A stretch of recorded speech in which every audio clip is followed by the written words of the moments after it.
Welcome back to WNST, Towson, Baltimore, and WNST.net. We had a lovely Tuesday evening out at Greenmount Station in Hampstead. We were hanging out and getting to know Brad Bozeman, talking a little bit about anti-bullying with his wife, talking some football. And Luke, it is very, very rare that I'm sitting in front of a football player and talking about a trade that his team made.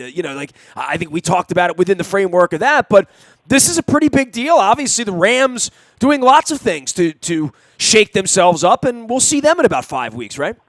Yeah, and it's funny. I mean, this was a big trade. The Ravens sending Kenny Young and a reported fifth-round pick. It's undisclosed, but it's believed to be a fifth-rounder to the Los Angeles Rams for Marcus Peters. But then it gets trumped a couple hours later by the Rams trading for Jalen Ramsey, and that saga coming to an end in Jacksonville. But I think... And London. This was a clear signal that Eric DeCosta saw what had happened to this Ravens secondary. Going back to the start of training camp, I mean, we talked so much about how deep this secondary was. You lose Tavon Young. You lose Jimmy Smith week one, who should be back in the near future, we assume, but hasn't been to this point. And then the injuries pile up in the secondary. Eric DeCosta decided not to wait until the trade deadline in a couple of weeks. He goes out and gets Marcus Peters, and I think this is a move that especially it's going to be compared to the Ramsey trade for obvious reasons, but this is the kind of move that helps the Ravens in the short term. But unlike the Ramsey deal where the Rams give up 2 first-round picks and a fourth-round pick, you're married to a player when you give up that much draft capital. I mean, they are going to make Jalen Ramsey the highest-paid cornerback in the NFL. The difference here, and look, I don't think... I'm sure L.A. will straighten him out, his personality and stuff. He'll be able to lay low out there and, all of that. His back will feel better. Player, I mean, the weather helps your back out on the West Coast, so I'm sure. But the difference here is with the Ravens, Kenny Young was a player who had very clearly fallen out of favor very quickly. Didn't play a single snap on Sunday, even with Patrick Owasso out. And a fifth-round pick, which, hey, they got a fifth-round pick for Corey Vedvik back in August. This is a situation where the Ravens have no obligation to sign Marcus Peters to a long-term extension if they don't feel it's the right fit or if they don't feel the value is there. So they help themselves in the short term, but this deal does not back them into a corner where you must give him a long-term contract. And the reality is he's young enough and productive enough that even if you don't re-sign him, he's 26 years old, he's going to get paid by someone. So what does that mean? The Ravens will get an attractive comp pick if they don't keep him long-term. I'm not saying they won't, just saying that they have options here, and they certainly didn't give up a lucrative amount of capital where you have no choice but to sign the player. I mean, Jalen Ramsey goes to the Rams, and they find out he's not the best fit for whatever reason.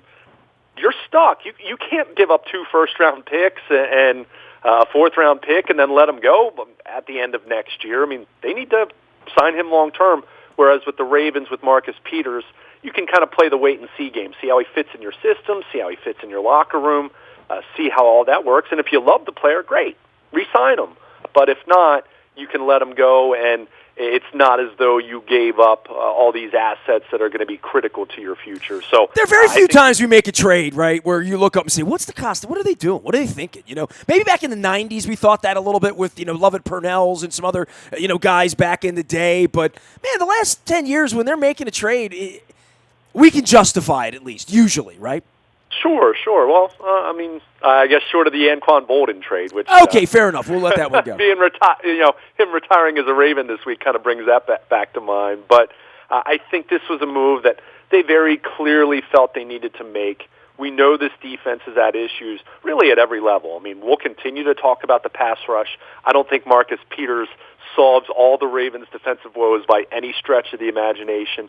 I still have questions at inside linebacker, even though we've seen Josh Bynes do some nice things. L.J. Fort played pretty well next to him on Sunday, but there's still a lot of questions about this football team. But adding a 2-time Pro Bowl cornerback who's 26 years old and has leads the NFL in interceptions since 2015, you'll take that, especially when you only gave up an inside linebacker that you had benched and a fifth-round pick. So I think this was a good move for the Ravens.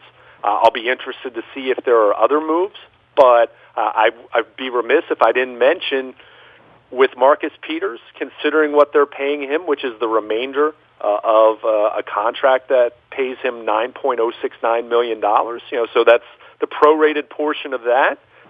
They don't have a whole lot of cap space left for this season. So if they are thinking about making a move for a pass rusher or an inside linebacker or whatever it might be. Now you want them to get that too, huh? You're not satisfied, huh? Well, hey, if you acquired Marcus Peters, and I've said before, they're not one player away. They're a few players away. So if you acquired him, and I just spelled out why he might not be here beyond 2019 potentially, then yeah, you should be exploring something else. I mean, because if you can't get after the quarterback, I don't care how many guys you have back there in coverage, I still think you're going to struggle as a defense. But my point is, I don't know how feasible that's going to be when looking at it right now, my rough look at their salary cap picture for the rest of this year, only somewhere in the neighborhood of maybe $3 million or so. So if you're acquiring someone that's making some real coin, then you're going to have to do some restructuring, which they have a couple guys they could do that with. But I think it's just something to keep in mind between now and the trade deadline, which is now a little under 2 weeks away. He is Luke Jones. He is Baltimore Luke. We were out at Greenmount Station. Encourage everyone to listen to our chat with Bradley Bozeman about Alabama and life in the South and anti-bullying. You can check all that out in the buyatoyota.com audio vault. Also, Luke had lots of great chats with people from Seattle all week long. Learned a lot, not only about the Seahawks, but Mariners. By the way, the Huskies are hosting the Ducks on Saturday. I think that's a big game in Seattle. So lots of things going on out there, but talking to everyone out there, the way Russell Wilson's playing football right now, this is something we're going to be hearing about out of the Ravens locker room, specifically on the defensive side, because we talk about Tom Brady and big bad Tom Brady and what Ben Roethlisberger can do to you. Russell Wilson's becoming that guy. Somebody said to me, well, how do you guys out east feel about Russell Wilson? What do you know about him? I said, I know we don't want to get on a plane and go play him. That's what I know. He's terrific, and really he has been terrific. I mean, this is a guy who won a Super Bowl, his second season? I thought they must have had a couple 5-11s or 6-10s lately. Their worst year was a 9-win year, sort of almost like Harbaugh or Mike Tomlin over 10, 15 years, where like your worst year, you had that 1-6-10 when your quarterback broke his leg. But other than that, you win football games no matter who they give you. And with Russell Wilson, he's now doing that without the Legion of Boom. He's now doing that without Marshawn Lynch. He's not, all those people, Richard Sherman, he's going to do it against Earl Thomas this week. And he's only 30, right? I mean, it's not – he might have 10 more years of this. He very well could. And he doesn't have Doug Baldwin this year either. I mean, it was always kind of his go-to guy. Not an all-pro amazing wide receiver, but a really good wide receiver for a long time. But you've seen that team now – fully transition from Legion of Boom and defense and having a reputation very similar to the Ravens in that way as far as what really drives the engine for that football team to this fully being his team. And my goodness, you look at the numbers, 14 touchdowns. He hasn't thrown a single interception this year. This is his team, and he's someone that absolutely has been underrated. I think a big part of it just has to do with playing in Seattle and not New York or Washington or Philadelphia or some East Coast market. But he's terrific, and he's playing some of the best football of his career. I think if you look at some of the Vegas odds, he's become the favorite to be the MVP this year over Patrick Mahomes, which I think is saying a lot because we know how much people love Patrick Mahomes. So this is going to be a major challenge, and I think it's an interesting matchup from a standpoint of you have two teams that are known for what historically? Defense. Yet you look at the numbers, and the Ravens, we've talked a lot about their defensive woes.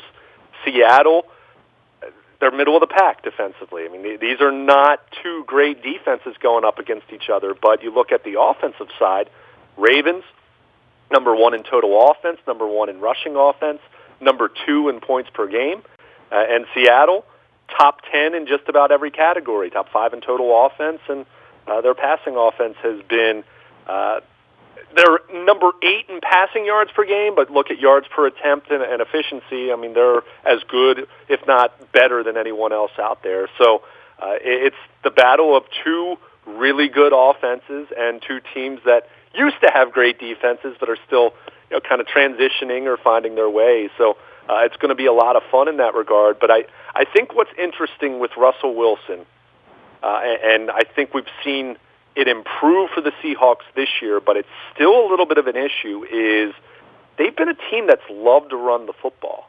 And clearly that's been part of their DNA. But you look at them, even though they're top 10 in rushing offense, if you look at them from a yards per carry standpoint, they're middle of the pack. They've averaged, Chris Carson's averaging just under 4.3 yards per carry. Russell Wilson, when he takes off, certainly isn't Lamar Jackson, although he can certainly run and throw outside the pocket as well, which that's going to be a big challenge. But I think one of the funny things about the Seahawks offense, and this was a major talking point last year, even at their playoff game against Dallas last year, was how much they run the football compared to how much better they are when Russell Wilson's passing the football. And you look at them, they're balanced, but I think they're the kind of team that probably would be better served to not be as balanced and put a little bit more on his plate because he's that good. So it's funny when you think he needs a Hollywood Brown is what you're saying. Yeah, I mean, it's kind of one of those deals where why do you keep worrying about running the ball when you have this amazing quarterback who's playing at such a high level? I mean, they have a very similar run-pass split to the Ravens, yet they're not averaging, they're not doing what the Ravens are running the football with Mark Ingram at 4.9 per clip and Lamar at 6.7 per clip and Gus Edwards right around 4.5 yards per clip. They're not as efficient running the ball, so you kind of wonder, why do they run it as much as they do? Yeah, they're not in 2nd and 2 all day the way we are when our things working, right? So I almost feel if the Ravens make them too one-dimensional and take away the run completely, that actually might be to their detriment because of how well Russell Wilson's playing. But it's going to be a big challenge. There's no question about that. And I think adding Marcus Peters, we'll see how he fits in this week. It's a pretty slick move, like the more you think about it. Like, I didn't really comment on it. I slept on it a little bit. And I'm like, and I say we can justify DeCosta's trades, but they're going to be a better football team 4 weeks ago because of this. I mean, better than running around with Kenny Young and a 5th-round draft pick? I mean, if that's what the giving is to rent a guy that you're going to need in January and you think you're going to be playing in January because you're in first place and nobody's coming to get you, this is a unique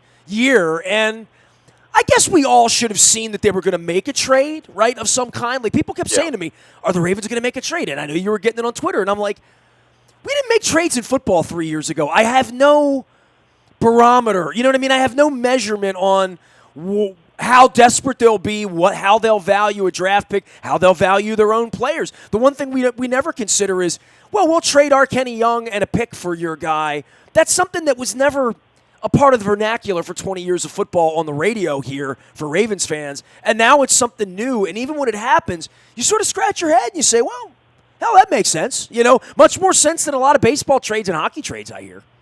Yeah, I mean, it's something that's becoming more and more viable in terms of general managers being willing to move pieces. I mean, Eric DeCosta made a couple trades during training camp. And now they weren't really huge trades, but they traded Corey Vedvik. They traded Alex Lewis. So Vedvik, that's the pick they gave up, right? Yeah, essentially, and right. I mean, and that was part of my argument for looking at this deal and basically saying, hey, you rent the guy, see how much you like him.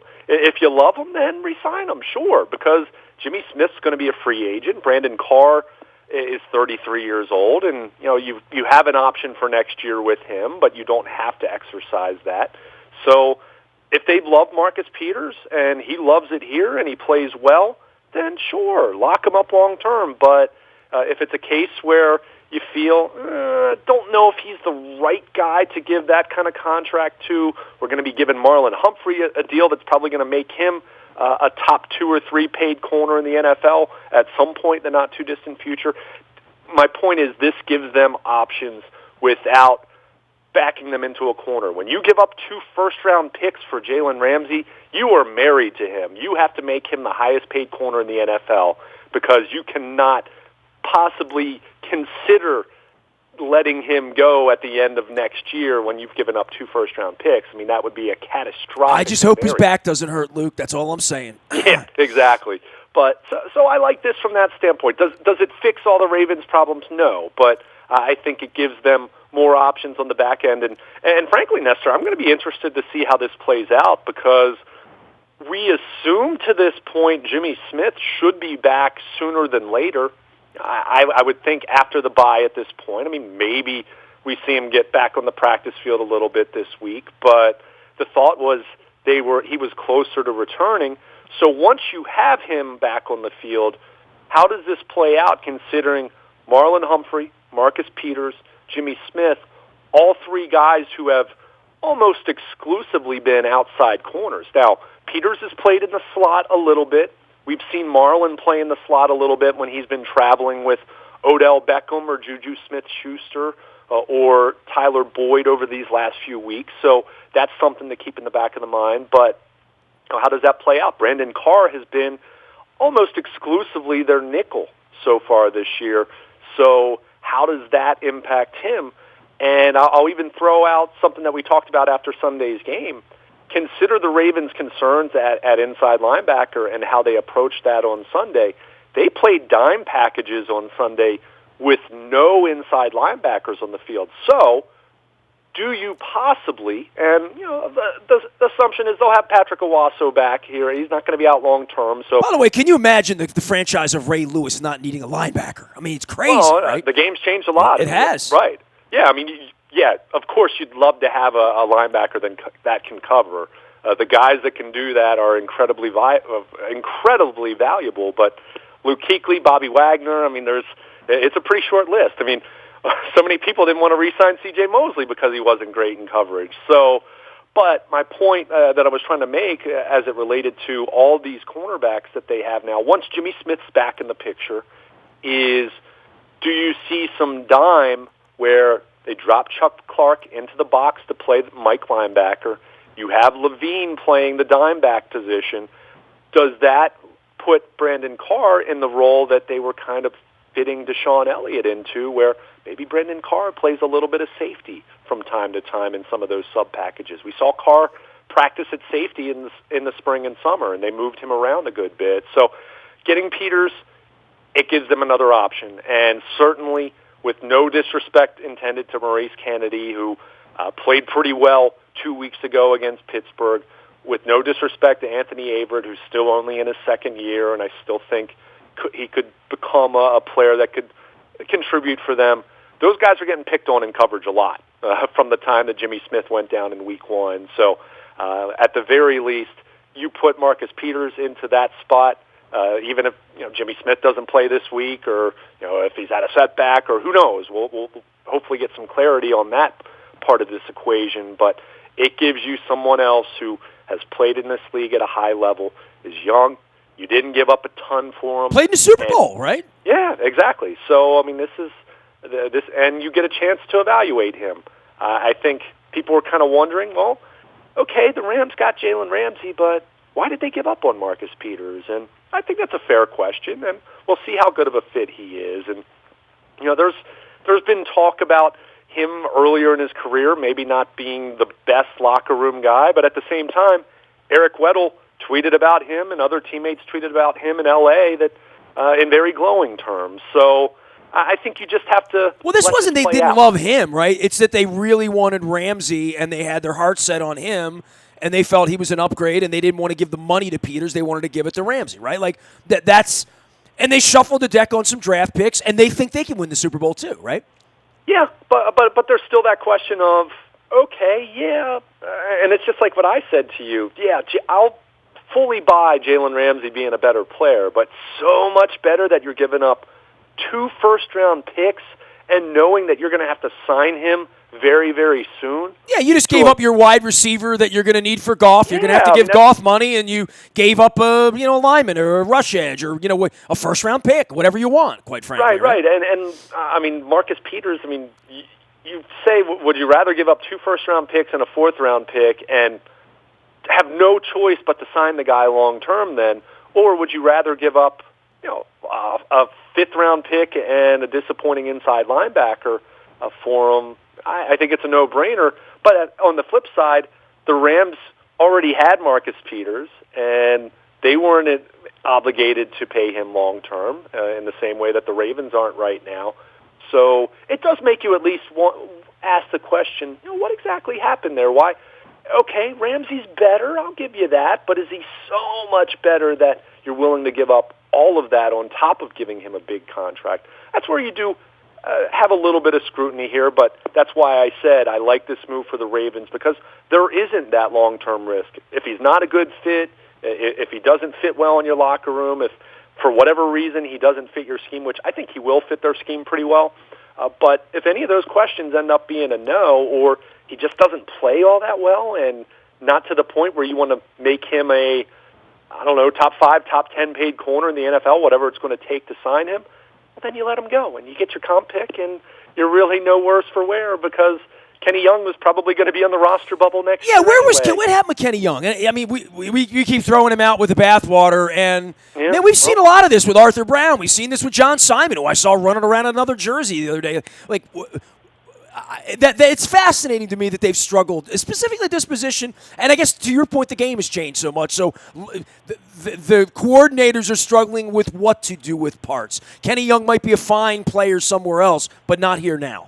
Yeah, and I think it's important to acknowledge. I keep saying a disappointing linebacker, but it's a linebacker who has 2.5 years of control remaining. So if he's a better fit for the Rams, then that'll be a really nice asset for them in addition to the draft pick. But I think with Kenny Young, I don't want to pick on him individually, but I think the Ravens, when they lost Mosley, they looked at Owasso, they looked at Kenny Young, they looked at Chris Board, whom they liked.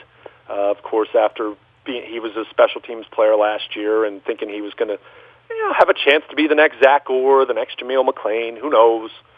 But I think the thought was, okay, we're letting C.J. Mosley go. We're saving a lot of money in that regard. This is an opportunity for us to kind of change how we play at inside linebacker a little bit, and it's reflective of how the league is kind of viewing that position to be younger, faster, more athletic. Well, the problem is, you still have to have that football IQ being high enough. And I think their inside linebackers, it just wasn't there. Those guys weren't reacting. They were blowing assignments. They weren't making the proper fits in the run defense. And it was very volatile. We'd see Kenny Young make this splash play, like when he blew up Gardner Minshew in the preseason opener on that aborted play and hit him and crushed him and made for a great Twitter highlight, and people talking about, oh, man, this guy's going to have a great year.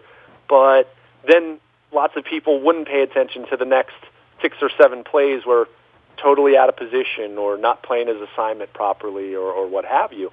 There was just way too much of that going on. The breaking point was the Cleveland game, but they were already concerned and frustrated with how their inside linebackers were playing. Well, we see him get benched in favor of Josh Bynes, who had been sitting on his couch a week earlier and hadn't been with a team since March. And made a pick on his second play back, or whatever it was, third play. Sure. So we saw that. And then on Sunday, Patrick Owasso's hurt, and my assumption was, okay, we'll see Kenny Young and Chris Board kind of be a platoon kind of tandem there against or next to Bynes against Cincinnati, and lo and behold, it was L.J. Fort playing next to Josh Bynes, and Kenny Young was active on Sunday. We trust the guy who was here a week more than the guy who's been here 2 years. Exactly. And again, I'm not taking this intel from someone within the organization. Just watch it. Just look at it. I mean, the evidence is very clear that Kenny Young had fallen out of favor, and, well, if you can trade what value he has remaining, and look, the Rams might have valued him with a third-round grade, and maybe they would have taken him in the fourth round had they been picking instead of the Ravens in that spot. But it didn't turn out that way, so they still like him, and they say, okay, well, we're not going to re-sign Marcus Peters. Give us this linebacker of yours that we really liked pre-draft and hasn't worked out for you. Clearly you don't value him very much, so we'll take him.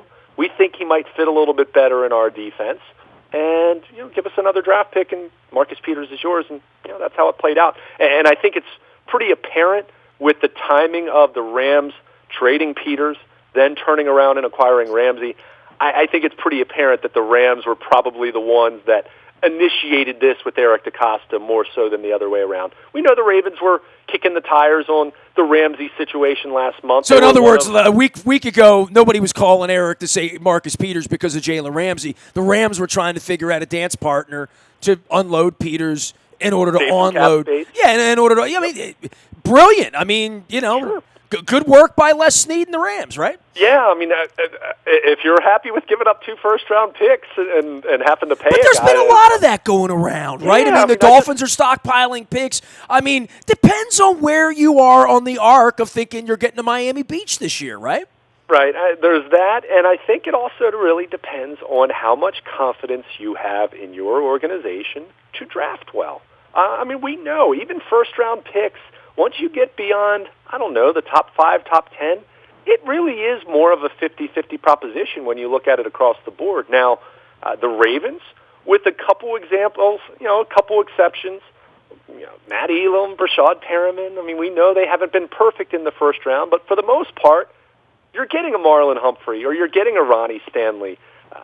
Not necessarily guys that become Pro Bowlers instantaneously, but guys that have been starters, day one starters for you, and guys that you trust, and guys that play well.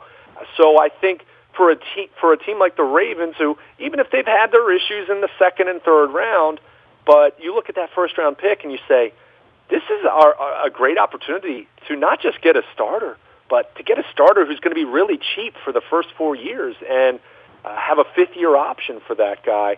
We've seen the Ravens do really well in that regard. Okay, I mean, Hayden Hurst, if you could go back and do that one again, would you want to redo? Sure. But you might have just taken Mark Andrews in the first round then.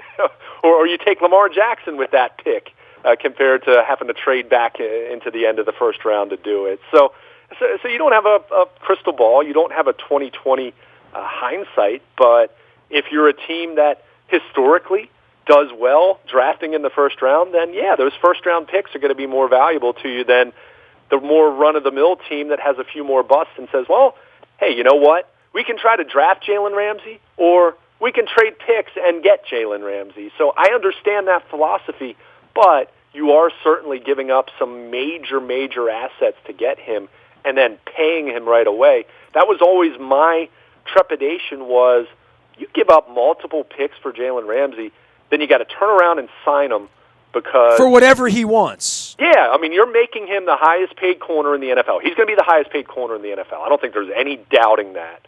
What's that number now? 20, 21? Where are we here? I mean, it's off the top of my head, it's not quite that high. It's getting there. It's going to be for him. You're getting in the high teens. I mean, you certainly are. Yeah. But the problem with that then is you're signing him and making him the highest paid corner in the NFL, and then guess who's going to be calling you? Marlon Humphrey's agent and saying, hey, this guy's been your best defensive player for a couple years now, and it's time for him. He wants a contract. And then you're going to have to make him the highest paid corner in the NFL, or at least in the top 2 or 3. So right off. Well, Xavier Howard's at 15, Norman, Tremaine Johnson, Rhodes at 15, 14. All right, maybe 21 was a stretch, but he's going to get 16 or 17. He's going to set the market, I guess, right? Yeah. So my logic then was, okay, if you had given up 2 first-round picks to get Jalen Ramsey, then you're giving him that kind of deal. Then you're going to have to give Marlon Humphrey that kind of deal. And, oh, yeah, you don't have first-round picks the next 2 years to get an inside linebacker or an edge rusher or a pass-rushing defensive tackle or whatever you need. So that's where you get in a spot where you look at those 2 deals combined, that's kind of like a highly paid quarterback, right? I mean, that's a huge financial commitment.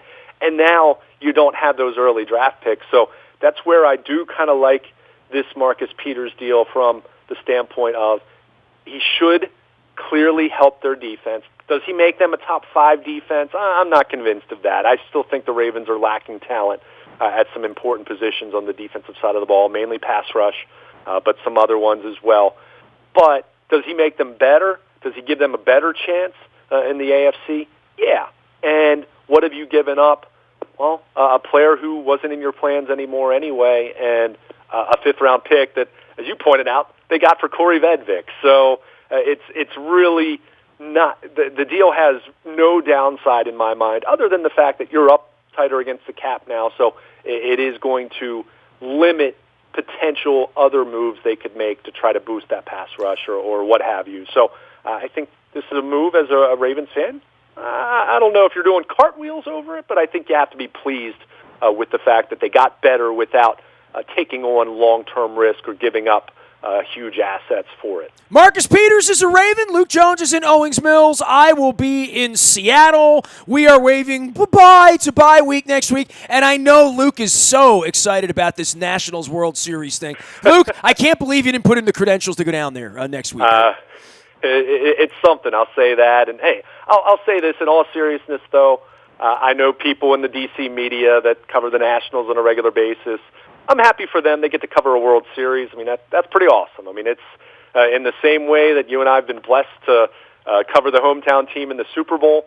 It's a pretty special thing to be involved in that. So I wish some good friends good times over the next couple of weeks. But let's just say go Astros and hope that they take care of business. And I'll be rooting for Houston because, hey, Astros add another World Series to their resume that just makes Sig Mejdal and Mike Elias and company look that much better as they continue to try to do their thing here in Baltimore. Makes my 2-week investment in Astro Ball all the more important. There you go. You know what I'm saying? But, yeah, when it comes to the World Series thing, I'm on bye week next week, and I think I have made a commitment now.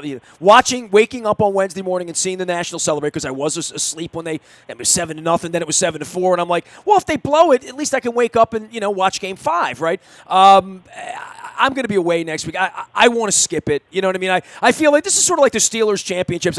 I've never seen Bill Cowher hold a trophy. I've never seen Mike Tomlin. And I tell him this all the time. I said, to me, you never won the Super Bowl because I didn't stay for it. I didn't watch it. I got on the bus that night. I went away. I turned the television off. I didn't watch the Sports Illustrated commercials. And we look what happened to Sports Illustrated because of those commercials. So I would say I'm going to skip the World Series next week. I'm not watching. I cannot fathom, like Mr. Angelo's, my eyes cannot see a Washington World Series, Well, even worse is if it turns out to be Yankees Nationals. I mean, my goodness, what do you do there? I mean, that's why I said the Astros are doing God's work. It's like rooting for Turkey or Russia, but, that's right, we're on their side. I keep forgetting. Yeah. We're now on their side. He is Luke Jones. He is Luke at WNST.net. We got Baltimore Positive all next week coming your way. Luke's going to be around writing, keeping you active during bye week. I hope that we all get a little respite. I certainly hope that a shocker takes place on Sunday night at Seattle. I'll be there to talk to you about that. But your fearless prediction doesn't come until Friday or Saturday. I know this is a tall task to go out there and win, right? Yeah, it is. I mean, this is a good football team, and this is a quarterback that is playing at an incredibly high level. I mean, the Ravens, and John Harbaugh said this earlier in the week, and we'll hear guys say it this week, and it's cliche, but it's true. They're going to have to play their absolute best football of the season to win this game. I think it's probably going to feel like that Kansas City game. It's like I said, as much as you think of Seattle and Baltimore as great defense, I think you're going to see points scored in this game. And I think you're probably going to be seeing John Harbaugh be aggressive on fourth down in this game and do those types of things because I just don't know how many stops you're going to get against Seattle and Russell Wilson the way he's playing.